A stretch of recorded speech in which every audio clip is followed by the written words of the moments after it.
Hello students, welcome to BPSC academy. आज से हम बीपीएससी इंटरव्यू की क्लासेस शुरू करने जा रहे हैं। और ये जो क्लासेज है ना, जो बच्चे सिलेक्टेड हैं और जो बच्चे अभी पहली बार बीपीएससी का इंटरव्यू दे रहे हैं, दोनों के लिए बहुत ज़्यादा यूजफुल होने वाली हैं। क्लासेज टू द पॉइंट होंगी और इसमें आपको ना काफ़ी चीज़ें ऐसी मिलेंगी जो इस बार बोर्ड में पूछी जा सकती है, और उसी के अनुसार हम इन क्लासेज को कर रहे हैं। तो ये क्लासेज आपको एक निश्चित समय पर हर रोज आती रहेंगी। आप इनसे जुड़े रहिए और हम कोशिश करेंगे कि ये क्लासेज ज़्यादा लंबी न खींचे, ताकि जो 9 तारीख को भी बच्चा इंटरव्यू देने वाला है उसको भी बेनिफिट हो, और जो जिसका 20 तारीख को इंटरव्यू है उसको भी बेनिफिट मिले। तो चलिए शुरू करते हैं आज की क्लास। देखिए, बीपीएससी इंटरव्यू हम बात कर रहे हैं 67th बीपीएससी इंटरव्यू की, जो अभी होने जा रहा है। तो जब हम इंटरव्यू की बात करते हैं तो हम देखते हैं कि इंटरव्यू आखिर होता क्या है। इंटरव्यू का मतलब होता है साक्षात्कार, यानी कि आमने सामने की बातचीत। वैसे इसको टेलीफोनिक इंटरव्यू भी हो जाता है, कई जगह वो कॉर्पोरेट में होता है। जो यहाँ पर आपका संदर्भ रहेगा, रेफरेंस रहेगा, वो रहेगा आमने सामने की बातचीत। बस इसके अलावा कुछ नहीं होता। और सब बच्चों के दिमाग में काफी ज्यादा डाउट होता है, क्या पूछा जा सकता है, क्या पूछेंगे, कैसे पूछेंगे, जवाब कैसे देना है। देख, आयोग क्या देखना चाहता है? देखिए, आयोग सिर्फ एक चीज आपसे देखना चाहता है। आयोग देखता है सूटेबिलिटी, यानी आप जिस जॉब के लिए आपने अप्लाई किया है, क्या उस जॉब के लिए आप सूटेबल हैं। सूटेबिलिटी यानी अनुकूलता,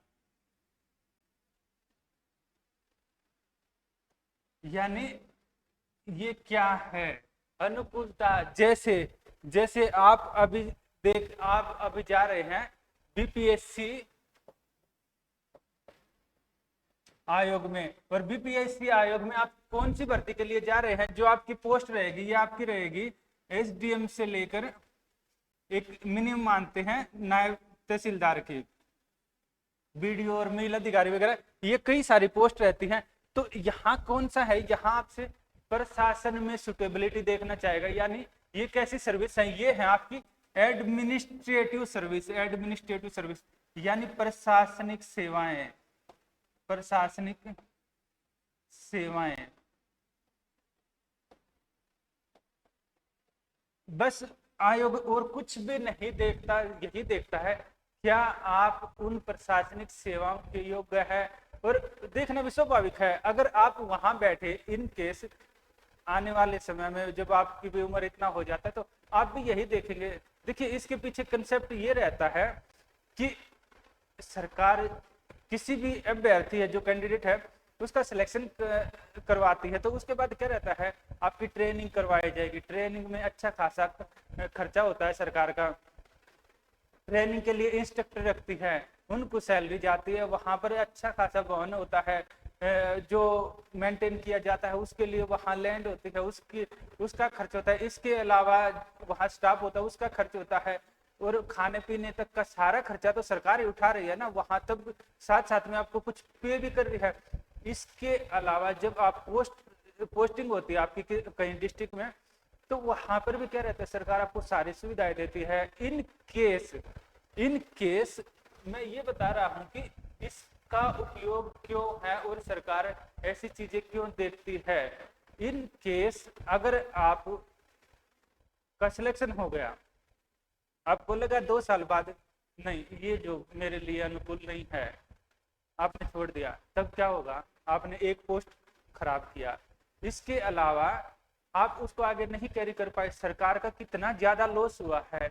तो सरकार क्या चाहेगी? वो यही देखना चाहेगी क्या कोई भी अभ्यर्थी, कोई भी कैंडिडेट आ रहा है, क्या उस जॉब के सूटेबल है। बस इसके अलावा कुछ नहीं देखते, वो यही देखते हैं। अगर सूटेबल हैं तो क्या करेंगे वो? कभी पहली बात रहेगी, कभी फेल नहीं करते हैं। सूटेबिलिटी का पैरामीटर होता है, जो अलग अलग जो मेंबर होते हैं वो आपको अलग अलग तरह से आंकेंगे। जैसे एक को लगा हाँ ये ज्यादा सूटेबल है, दूसरे को लगा ठीक है ये थोड़ा कम सूटेबल है, चल सकता है काम, ये बोलते हैं ना एवरेज है। तीसरे को ये लगा कि ये जॉब में जाएगा तो हो सकता है कल को ये आगे नहीं कैरी कर पाए, या फिर हो सकता है कि अगर ये जॉब में जाता है कल को कुछ इस तरह की चीजें हो जाए कि सरकार को भी कुछ इशू हो जाए इस वजह से, तो वो यहाँ देखेंगे ठीक है मुश्किल है, इस संभावना मतलब ना के बराबर है कि ये आगे इस जॉब को परस्यू कर पाए लाइफ टाइम के लिए। तो यहाँ क्या रहेगा ना, इसी तरह आपको नंबर दिए जाएंगे। और जो आयोग ने अब की बार कर रखा है ये रहेगा आपका मिनिमम 30% और मैक्सिमम 80%, यानी न्यूनतम आपके 36 अंक रहेंगे और अधिकतम आपके 96 अंक रहेंगे। ये अंतर रहेगा आपका 60 नंबर का। तो यहाँ पर क्या रहेगा ना, ये जो 60 नंबर का होगा ना, हो सकता है आयोग इससे ज्यादा भी दे दे, जरूरी नहीं है, पर बहुत रेयर चांस है कि आयोग इससे ज्यादा और इससे कम दे, क्योंकि उसको अगर किसी बच्चे को ज्यादा नंबर दे रहे हैं तो वहां पर स्पष्टीकरण देना होगा, क्लैरिफिकेशन देना होगा कि इसको क्यों ज्यादा दिए गए, और अगर कम दिया जा रहा है तो क्लैरिफिकेशन देना होगा कम क्यों दिए। ये एक्सट्रीम केस में ही संभव हो सकता है कि जब आयोग ज्यादा दे या कम दे, नहीं तो नॉर्मली कोई भी क्लैरिफिकेशन नहीं देना चाहता, ठीक है, वो एवरेज मार्किंग और एवरेज का नंबर दे देता है। तो यहाँ पर क्या रहेगा, यहाँ पर आपके ऑन एन एवरेज अगर हम देखें तो ये 60 नंबर का गैप होता है, और इसमें क्या रहता है आपके, हम ये मान के चलते हैं एवरेज आपके नंबर आ सकते हैं 55 से लेकर 75 तक। अभी जो हमारी क्लासेस का पर्पज क्या रहेगा, हम आपको इस तरह बताएंगे कि आपके नंबर अगर देखिए वो आपको आंकना है कि आप कहाँ पर हैं, या फिर हो सकता है हमसे हमारे नंबर दिए गए हैं, आपको नीचे डिस्क्रिप्शन बॉक्स में नंबर दिया जाएगा, आप उस पर क्लिक करके उस नंबर पर फोन करके हमसे पूछ सकते हैं कि आप अपना टैब भेज सकते हैं, उससे रिलेटेड हम आपको क्वेश्चन बता सकते हैं। अगर आपके नंबर आ रहे हैं, हम मानते हैं 55 से लेकर 75, ये हमने एक ऑन एन एवरेज ऐसे निकाला कि हाँ ठीक है संभव है बच्चों के 55 से 75 तक एवरेज आएंगे, मिनिमम आएंगे 36, मैक्सिमम हम मानते हैं 96। तो अगर आप मान लो 36 वाली रेंज में है तो हम कोशिश करेंगे आपके नंबर इस रेंज में चले जाएं 56 वाली रेंज में। अगर आपके 56 है तो हम कोशिश करेंगे आपके नंबर चले जाए 76 की रेंज में, 76 है तो हम कोशिश करेंगे 96 की रेंज में चले जाए। अगर आपके वैसे ही 90 से 96 आ रहे हैं तो इसमें क्या किया जा सकता है, इसमें हम कोशिश करेंगे और बढ़ जाए, पर और बढ़ने का मतलब है कि आयोग क्लैरिफिकेशन देगा, और ये वो आपको भी पता है कि आयोग कैसे क्लैरिफिकेशन देगा, संभव है कि उससे ज्यादा कम ही चांस है कि दिए जाए, अगर दे भी सकता है, मना नहीं किया जा सकता, दे भी सकता है क्योंकि उसको क्लैरिफिकेशन दे सकता है कि हाँ इस कैंडिडेट में ये क्वालिटी हमें ज्यादा सूटेबल लगी इसलिए हमने इसके ज्यादा दे दिए नंबर, बस यही है। तो हम कोशिश करेंगे, हमारा यही टारगेट रहेगा कि आपके नंबर बढ़ते जाएं, और उसके लिए क्या रहेगा, देखिए यहाँ से हमने सीधे ये नहीं बोला कि आपके 96 उठ जाए, आप इस चीज को ध्यान रखना, ऐसा कोई नहीं कर सकता है, वो आपकी क्षमताएं आप पर निर्भर करता है और आपकी क्षमताओं पर कि आप कहाँ से कहाँ जा सकते हैं। हम आपको गाइड कर सकते हैं, हम आपको एक बेसिक ओवरव्यू प्रोवाइड कर सकते हैं जिसके आधार पर ये रहेगा कि आपके नंबर मैक्सिमम से मैक्सिमम हो सके। तो चलिए शुरू करते हैं आज की क्लास। देखिए जब हम बात करते हैं इंटरव्यू की तो इसमें क्या रहता है, इसमें ये रहता है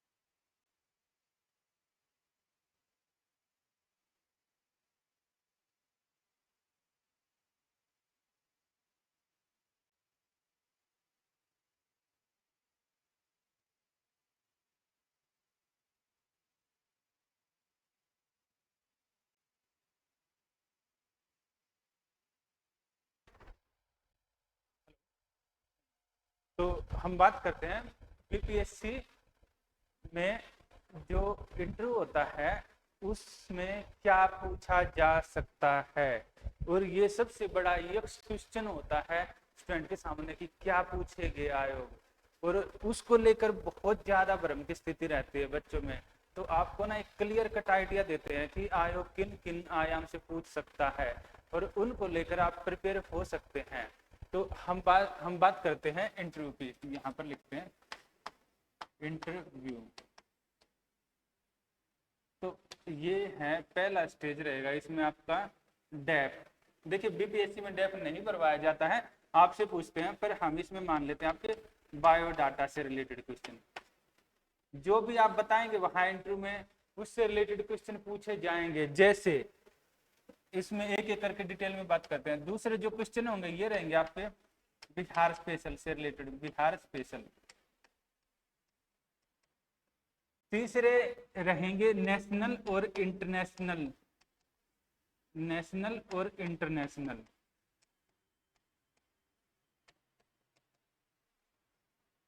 और इसी में एक और कैटेगरी हम देखें तो यहां पर हम लिख सकते हैं जॉब प्रोफाइल, जॉब प्रोफाइल।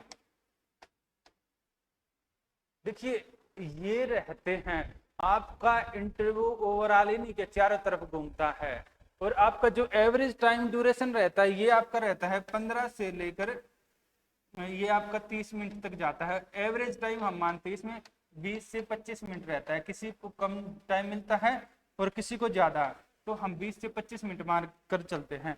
अभी हमने ये सेक्शन देखे हैं, तो इनसे रिलेटेड आपसे जो क्वेश्चन बनेंगे सारे इन्हीं से रिलेटेड बनेंगे, तो एक एक करके बात करेंगे।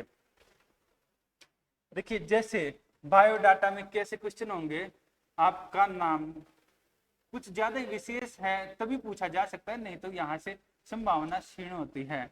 इसके अलावा आपका रहेगा आपने जो आपका ग्रेजुएशन जहां से जिस सब्जेक्ट से किया है इससे रिलेटेड काफी ज्यादा क्वेश्चन पूछे जाते हैं।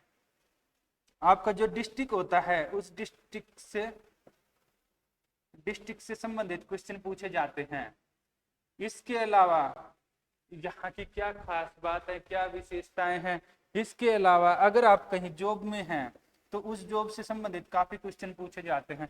ये इस तरह की चीज है ना, ये आप अपने आप देख ले अपने बायोडाटा को, और उससे रिलेटेड अपने जो साथी है ना उनसे बात करें, उनसे चर्चा करें और उन पर क्वेश्चनों की बात करें। जैसे इसमें साथ में एक हम हॉबी वगैरह भी यही लिख देते हैं, हॉबी प्लस माइनस, यानी कि आपका जो आपके सकारात्मक पक्ष क्या है, आपकी खूबियां क्या है, आपकी कमियां क्या है, तो इससे संबंधित आपसे क्वेश्चन पूछे जा सकते हैं। इस सब को हम बायोडाटा में मान लेते हैं, और इस पर ना आप सभी अपने साथियों से बात करना। जितना बात करेंगे, जितने क्वेश्चन आप खुद निकालेंगे आपके लिए उतना ही बेनिफिट रहेगा। जो सेकंड है बिहार स्पेशल, इसको हम दो पोर्शन में डिवाइड कर सकते हैं। एक तो है यहाँ स्टैटिक पोर्शन, स्टैटिक यानी परंपरागत, और दूसरा है यहाँ पर करंट यानी समसामयिक।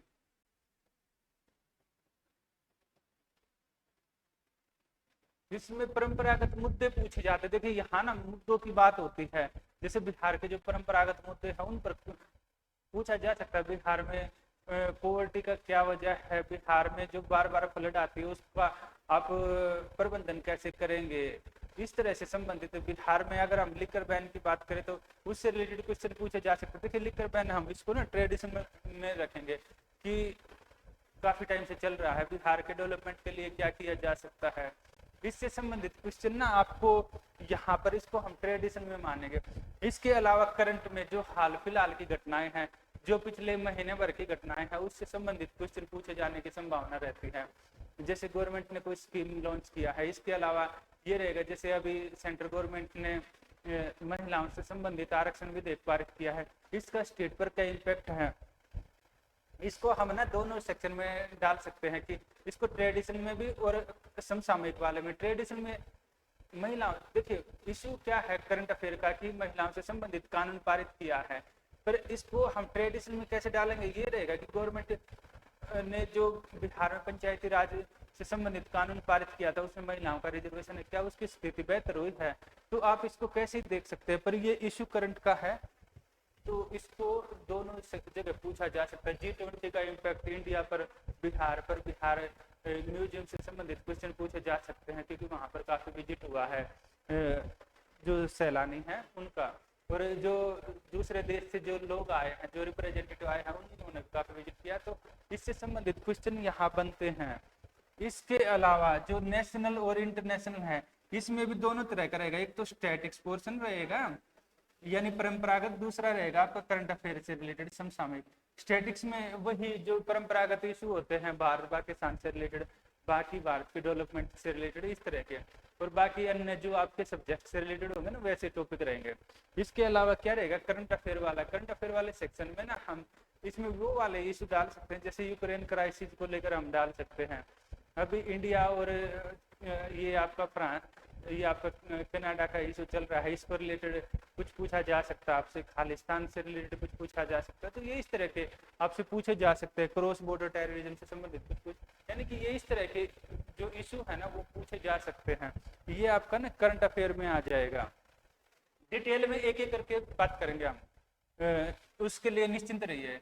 फिर इसके आगे रहेगा जॉब प्रोफाइल। जॉब प्रोफाइल में ना इसको वैसे तो बायोडाटा वाले सेक्शन में रखते हैं, पर इसको हम अलग से मान लेते हैं। जॉब प्रोफाइल में ये रहेगा कि आपने प्रेफरेंस कोई भरी है, तो जो भी आपकी प्रेफरेंस है तो आपसे पूछा जा सकता है कि आपने कौन कौन सी प्रेफरेंस भरी है, वैसे भी पूछ सकते हैं। तो उसमें ये रहेगा, वहाँ पर आपके सिचुएशन बेस्ड क्वेश्चन बन जाते हैं कि ठीक है आप अधिकारी हो गए तो वहाँ पर उसको कैसे टैकल करेंगे। जैसे अभी कुछ टाइम पहले की घटना है कि बिहार में कन्फ्लिक्ट हुआ था दो कम्युनिटी के बीच में, तो पूछा जा सकता है कि आप एज एन एसडीएम या डीवाईएसपी है तो उस स्थिति में आप क्या करेंगे, उसको कैसे हैंडल करेंगे। तो इस तरह से संबंधित क्वेश्चन आपसे पूछे जा सकते हैं। तो ये रहेगा जॉब प्रोफाइल से संबंधित। इसके अलावा इस जॉब प्रोफाइल को एक तो वहाँ से रिलेटेड, और दूसरा जो हमने बोला ना जहाँ पर आपने जॉब किया उससे संबंधित, इन दोनों को कोरिलेट करके आप पढ़े। ये पूछा जा सकता है जो आपने पहले जॉब किया है वो जॉब और इस जॉब में आपको क्या लगता है, आप दोनों को मैनेज कर पाएंगे, क्या अंतर है, आपने एक जॉब छोड़कर दूसरी जॉब को पकड़ रहे हैं, या वहाँ पर आपको ऐसा क्या लगा जो इस जॉब को और बेटर बना सकता है, या फिर ये जॉब ही क्यों पकड़ रहे हैं पुराने वाली जॉब छोड़कर। तो इससे संबंधित जो भी क्वेश्चन बनेंगे ना उन पर आप खुद घर में काम करें। देखिए 50% काम आपको करना है, 50% काम हमारे ये क्लासेस करवा देंगे, तो आप खुद भी इसके लिए प्रिपेयर हो सकते हैं। इसको लेकर आप अपने साथियों के सामने बैठे, अपने परिवार वालों के सामने बैठे, और उसके बाद क्या करें, मैक्सिमम से मैक्सिमम इन इशू पर बातचीत करें, इन पर खुलकर अपने आप को अभिव्यक्त करने की कोशिश करें, ताकि वहाँ पर बातचीत तो करेंगे आपसे, और बातचीत में सिर्फ यही देखेंगे आप कितने सूटेबल हैं जॉब के। वहाँ पर आपको जरूरी नहीं है कि हर एक क्वेश्चन का जवाब होता है। काफी क्वेश्चन ऐसे होंगे जिनका नहीं जवाब आते हैं, कुछ कईयों के सामने कुछ क्वेश्चन आते हैं जिनका नहीं जवाब आते हैं, वहाँ पोलाइटली आप सॉरी बोल सकते हैं। सॉरी बोलने से कुछ नहीं घटता, ये रहता है आपको नहीं आता है तो सॉरी बोल दे, इसका कोई नंबर भी नहीं कटेगा वहाँ पर। बस आपको क्या करना है, आपको ये करना है कि जो कोर इश्यू है ना, जो कोर इश्यू हैं इन पर आपको अपनी राय जरूर रखनी है, और इन पर आप सॉरी नहीं बोल सकते। फैक्चुअल है, फैक्ट्स हैं, इन पर आप मना कर सकते हैं कि ठीक है नहीं पता है सर।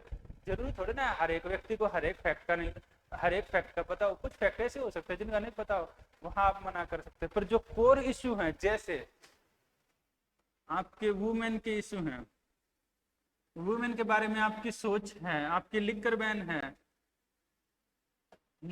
है, इससे रिलेटेड आपका क्या राय है, G20 से क्या इंडिया डेवलप हुआ है, या इंडिया की इमेज संसार में चेंज हुई है या नहीं, आपकी क्या राय है, इंडिया कनाडा को लेकर जो इशू है उस पर आपकी क्या राय है, आप इन्हें मना नहीं कर सकते। अगर करते हैं तो खुद का गड्ढा खुद ही खोद लेते हैं। ये इशू होते हैं, यही तो जानना चाहते हैं, यही तो आपकी सुटेबिलिटी को दिखाते हैं कि आप एज एन सिविल सर्वेंट आप उस पोस्ट के ज्यादा सुटेबल हैं, तो वहां पर आपकी समझ मैटर करेगी। इन पर आपको स्टैंड कुछ ना कुछ रखना होगा। देखिए इन पर भी अगर आप कुछ गलत स्टैंड रखते हैं उससे अच्छा मना कर सकते हैं, पर मना करेंगे तो अच्छा इम्पैक्ट नहीं जाएगा।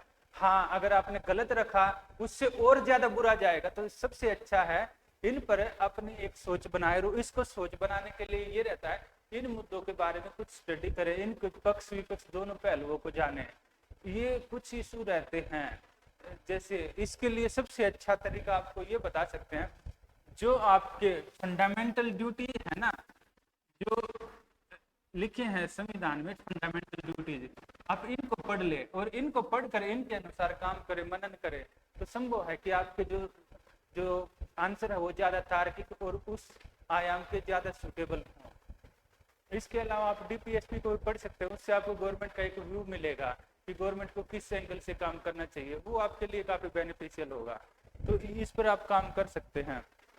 तो हमारा कहने का ये है, आप आज का आपका इतना ही था कि आप जो हमने आयाम बताए हैं, इन आयाम पर जितने क्वेश्चन हो सकते हैं आप इन क्वेश्चनों को निकालिए। और उस अगर आपको कोई इशू आ रहा है तो जो नीचे डिस्क्रिप्शन बॉक्स में नंबर लिखा है उस पर आप कॉल करके पूछ सकते हैं, हमें अपना टैब भेज सकते हैं, हम आपके टैब को एनालिसिस करके आपके जो क्वेश्चन हैं उससे रिलेटेड कुछ और क्वेश्चन जो बनेंगे उन पर हम चर्चा कर सकते हैं।